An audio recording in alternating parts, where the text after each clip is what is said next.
Hello everyone, welcome to Exam Coach. Today I'm going to discuss some important multiple choice questions on Constitution of India. So let's start.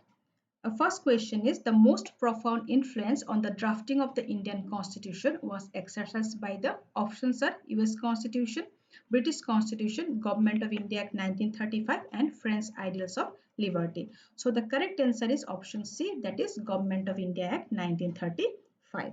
As you all know that the Constitution of India has borrowed provisions from the Constitution of various other countries, isn't it? But most of the provisions had been taken from the Government of India Act 1935.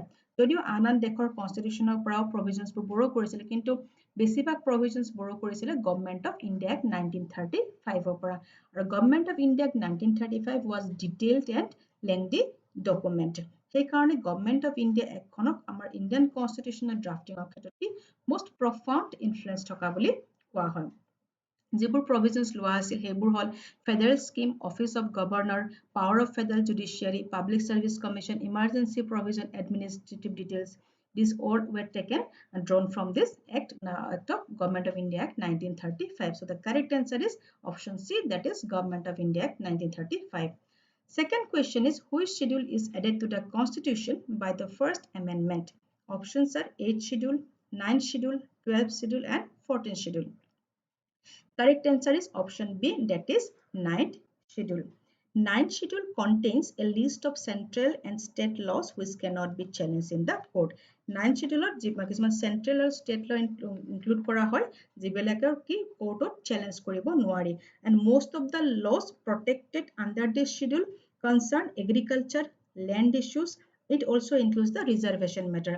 আৰু যিবিলাক laws আছে সেইবিলাক সাধাৰণতে agriculture বা land issue লগত related হয় আৰু 9th schedule to first amendment order add কৰা হৈছিল first amendment to হৈছিল 1951 ত আৰু যেটা first amendment ত যেটো 9th schedule add কৰা হৈছিল তেতিয়া 9th schedule ৰ আন্ডাৰত only আছিল 13 laws কিন্তু at present 9th schedule ৰ আন্ডাৰত আছে 284 laws.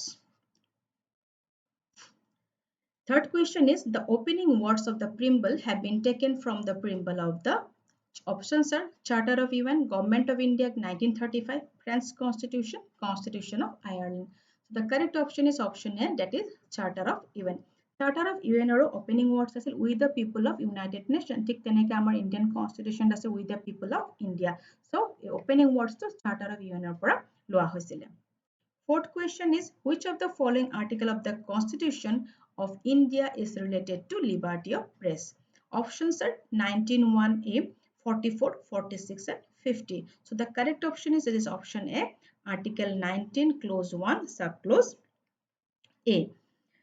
Article 19(1)(a) কিন্তু specifically liberty of press বা freedom of speech ৰ কথা কোনো mention কৰা নাই Article 19(1)(a) কি আছে is the only freedom of speech and expression আৰু এইটোলৈ constitution assembly debate হৈছিলে যে liberty of press to article 91(a) ৰ আন্ডাৰত আহিবনে নাহে so তেতিয়া Dr. Ambedkar the chairman of drafting committee তেখেতে কৈছিল যে no special mention of the freedom of press was necessary at all as the press and an individual or a citizen were the same as far as the right of expression was concerned তেখেতে কৈছিল যে যেহেতু press বা এজন ইন্ডিভিজুৱেল বা সিটিজেনৰ যেটো write off expression হেতু একেই হয় গতিকে ফ্ৰীডম অফ প্ৰেছ বা লিবাৰ্টি অফ প্ৰেছৰ এক্সট্ৰাকে তাত স্পেসিফাই কৰা কথা নাই গতিকে ফ্ৰীডম অফ প্ৰেছ বা লিবাৰ্টি অফ প্ৰেছটো কি আৰ্টিকেল 19(1)(a) ৰ আন্ডাৰত যেটো freedom of speech and expression আছে তাৰে এটা পাৰ্ট হ'ব আৰু ফ্ৰেমাৰ্স অফ দা কনষ্টিটিউচনে সেই কাৰণে এটা এসেনশিয়াল পাৰ্ট বুলি ধৰিছিল কি লিবাৰ্টি অফ প্ৰেছটো freedom of speech and expression supreme কোৰ্টত এনেকুৱা কিছুমান ৰুলিং আছে এইটো ক্ষেত্ৰত Romesh Thappar versus state of Madras আৰু এটা আছে আপোনাৰ Brij Bhushan versus state of Delhi. এটা কেছত সুপ্ৰিম কোৰ্টে কি কৈছিলে যে freedom of press was an essential part of the right to freedom of speech and expression. Ramesh থাপাৰ আৰু ব্ৰিজ ভূষণ কেছতো সুপ্ৰিম কোৰ্টে কনসিডাৰ কৰিছে যে freedom of press টো হৈছে right of expression আৰু freedom ৰ এটা essential part. Fifth question is, who can impose reasonable restriction on the fundamental rights? Options are Supreme Court, Parliament, President on the advice of the Council of Ministers. So the correct option is option B, that is Parliament. Parliament can impose reasonable restriction on the fundamental rights because our fundamental rights are not absolute. Sixth question is, who checks, interprets the restrictions placed on the fundamental rights? Our fundamental rights bilakor upor je amar jibilak restriction impose kore heibilak kune interpret koribo kune check koribo pare?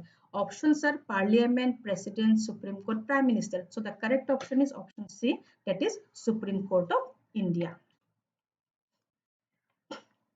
Seventh question is, every person who is arrested and detained in custody shall be produced before the nearest magistrate within a period of 24 hours of such arrest. This right is given under article. Options are 23, 24, 25 and 22. So the correct option is option D, that is 22 clause 2.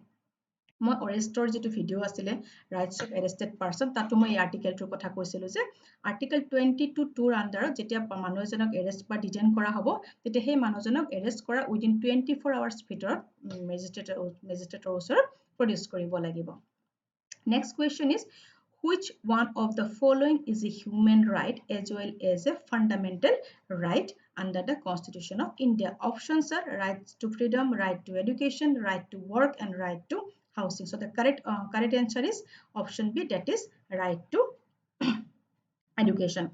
Constitution of the 86th amendment হৈছিলে 2002 86 amendmentor জৰিয়তে article 21A to Indian Constitution insert কৰা আছে তাৰ দ্বাৰা কি কৰা হৈছে to provide free and compulsory education of all children in the age group of 6 to 14 years.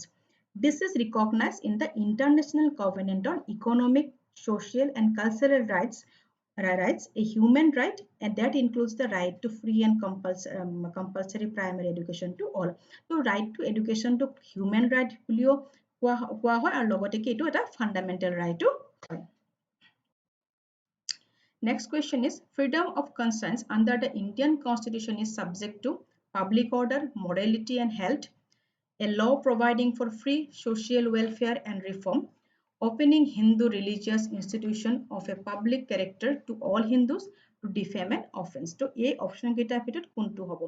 So the correct option is options D, that is 1 and 4. The freedom of conscience to freedom of conscience means the right to follow one's own belief in matters of religion and morality. And freedom of conscience to it's an inner freedom. যেটো আমাৰ article 25 for under কোৱা আছে আৰু Supreme Court of India Supreme Court of India has been dealing with multiple issues concerning freedom of conscience and religion as recognized under article 25 of the Indian Constitution. তেনেকুৱা cash আছে আপোনালোকে এটা কলে হয়তো মনত পৰিব খুব নিউজত আছিলে freedom of conscience ৰ লগত that is Sabarimala case আপোনালোক সকলোৱে হয়তো জানে Sabarimala কেছটোৰ কথা It was a freedom of conscience related. Aru eta case asile tenekwa Hadia and Daudi Bohra case ase hetu. Last question is, which among the following states was created by the 13th Amendment of the Constitution of India? Options are Nagaland, Tripura, Assam and Meghalaya. So the correct answer is option A, that is Nagaland. 13th Amendment to apunar pass hoisile ketia 1963. Through this amendment, state Nagaland was created. আৰু তেতিয়া সেই সময়ত আপোনাৰ chief minister আছিল কি P Shilo O আৰু governor আছিলে Vishnu Saha আছিলে তো 1963 Nagaland খন create হৈছিলে. So this is for today. Thank you.